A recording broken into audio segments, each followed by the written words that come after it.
오늘 말씀 함께 나누겠습니다. 계속해서 사도행전 말씀을 함께 나누고 있습니다.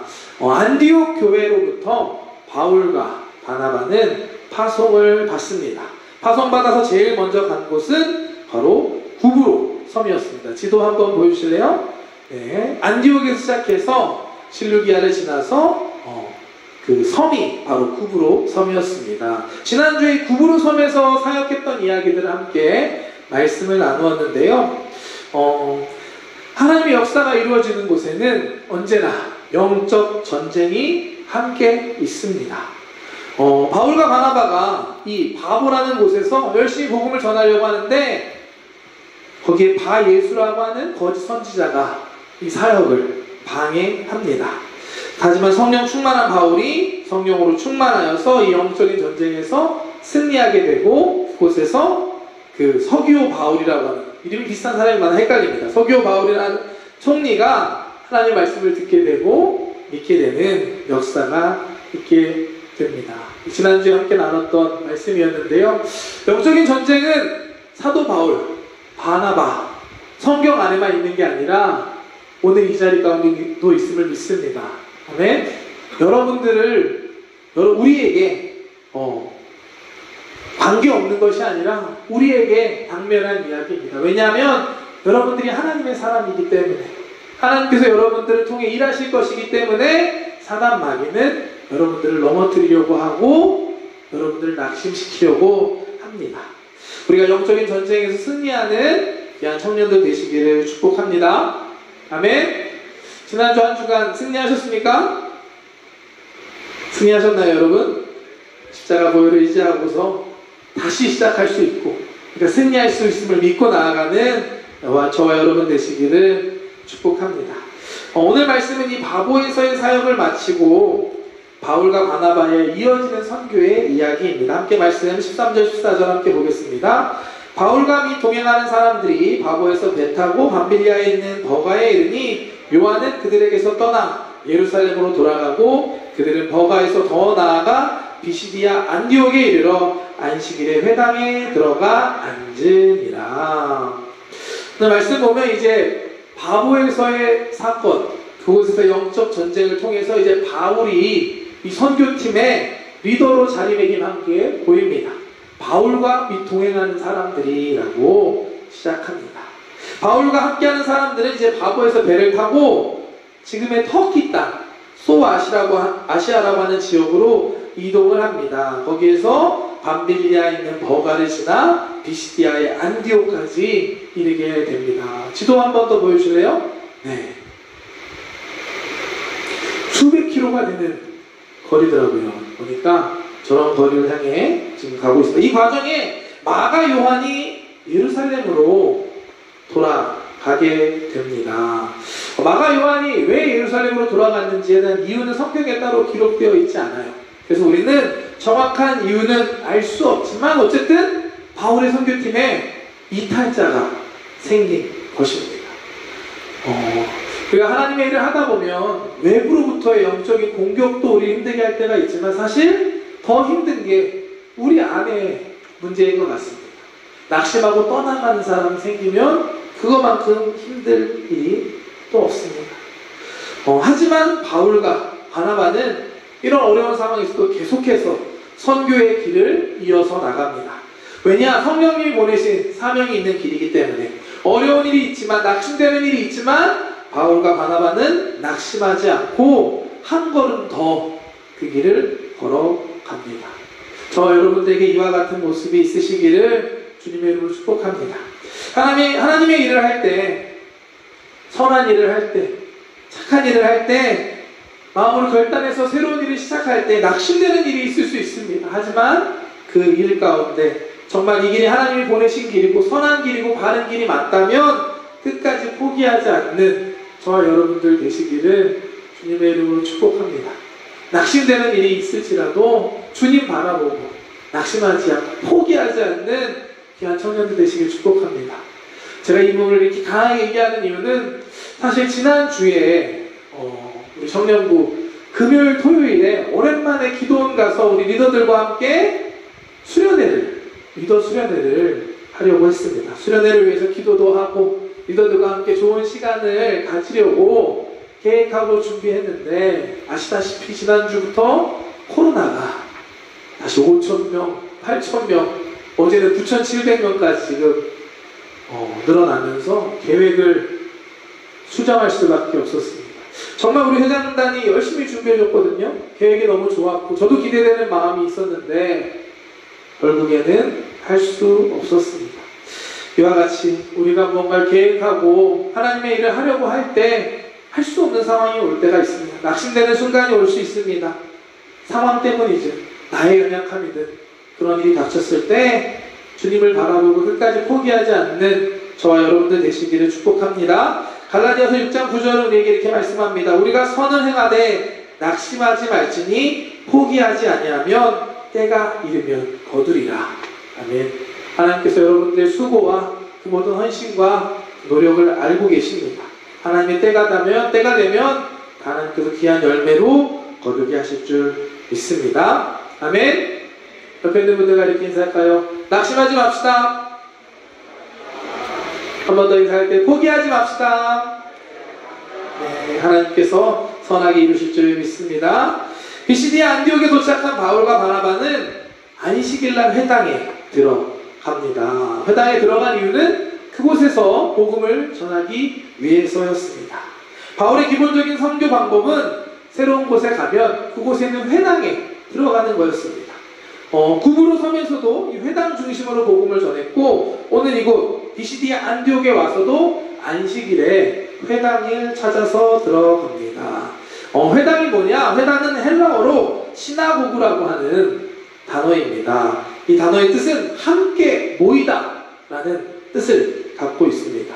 종교적, 세속적, 목적 불문하고 함께 모이는 사람의 모임을 이 시나고그, 회당이라고 이야기합니다. 비슷한 단어로는 교회를 의미하는 에클레시아가 있습니다.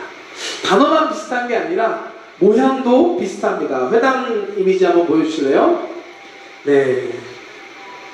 성경에 있는 그 구약의 신약시대에 있는 회당의 모형을 그림으로 그린 겁니다. 생각보다 좀 크죠? 뭐가 떠오르시나요? 교회처럼 생겼습니다. 다른 사진들도 혹시 있나요? 네, 이런 모양의 회당도 있었다라고 합니다. 이거는 지금 헝가리 부다페스트에 있는 실제로 있는 회당인데 한번 가보고 싶지 않나요, 여러분? 너무 이뻐서 제가 여러분들에게 교회랑 아주 비슷하게 생겼습니다. 교회랑 이렇게 비슷하게 보이는 회당의 시작은 사실 이스라엘에게는 아픈 역사에서 시작됩니다. 왜냐하면 원래 유대인들은 예루살렘에서 성전에서 예배하던 사람들이었습니다. 유대교는 기본적으로 성전 중심의 그런 신앙이었습니다. 종교였습니다. 그런데 하나님께 심판을 받습니다. 구약 성경을 보면 하나님의 율법을 잡고 지키지 않고 또 하나님을 버리고 우상 숭배하게 되니까 결국 하나님의 심판을 받아서 바벨론 제국에 의해서 예루살렘 성전은 파괴되고 이스라엘 백성들은 바벨론 땅으로 포로로 끌려가게 됩니다.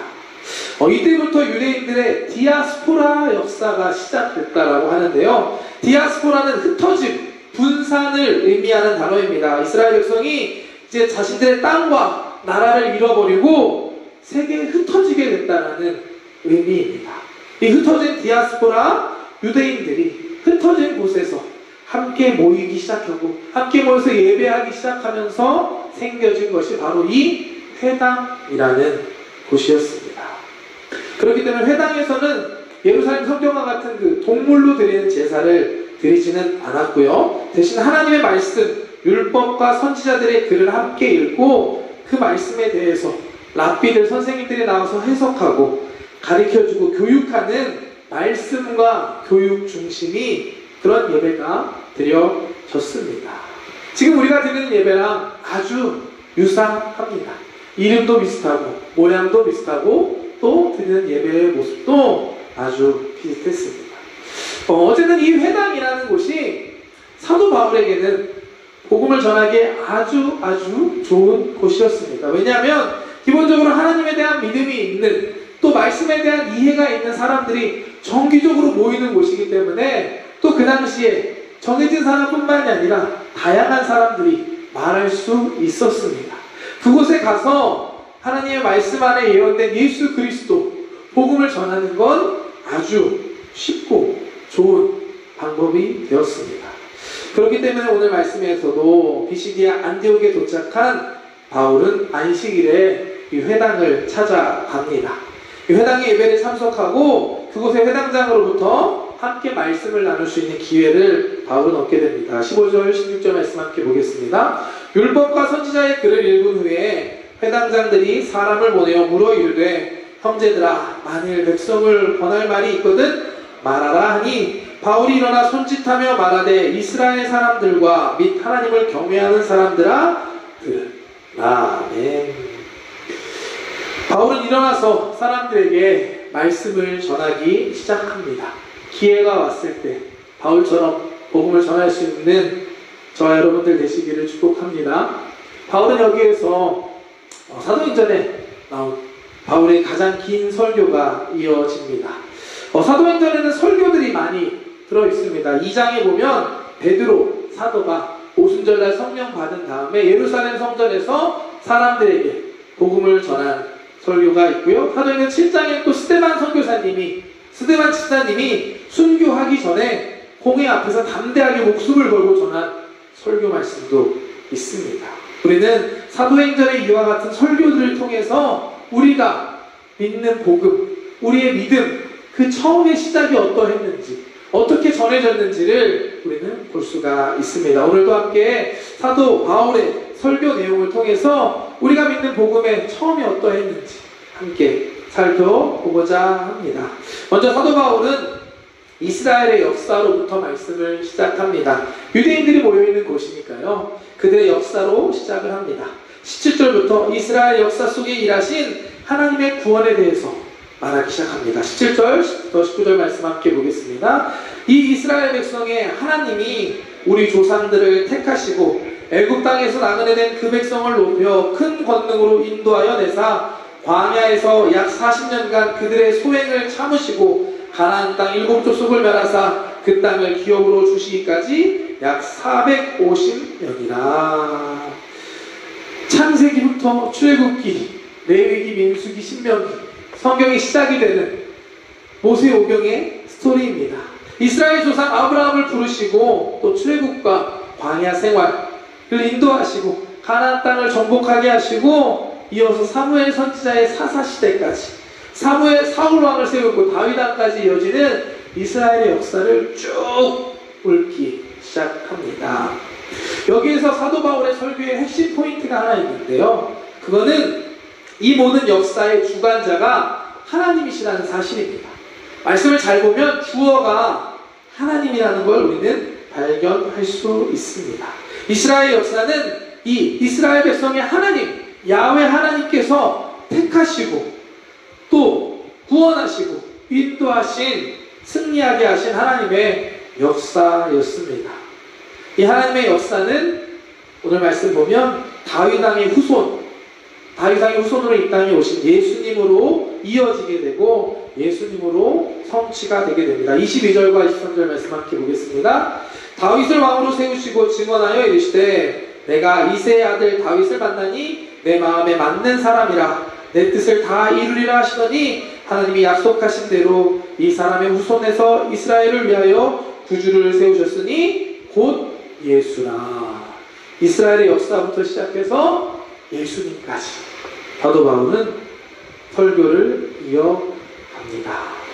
예수님의 사역을 설명하는데요. 예수님 오시기 전에 예수님의 오실 길을 예비했던 침례 요한으로부터 해서 또 예수님께서 이 땅에 오셨을 때 유대인들이 예수님을 몰라보고 결국엔 십자가에 달아 죽였던 십자가 사건을 계속해서 사도 바울은 이야기합니다.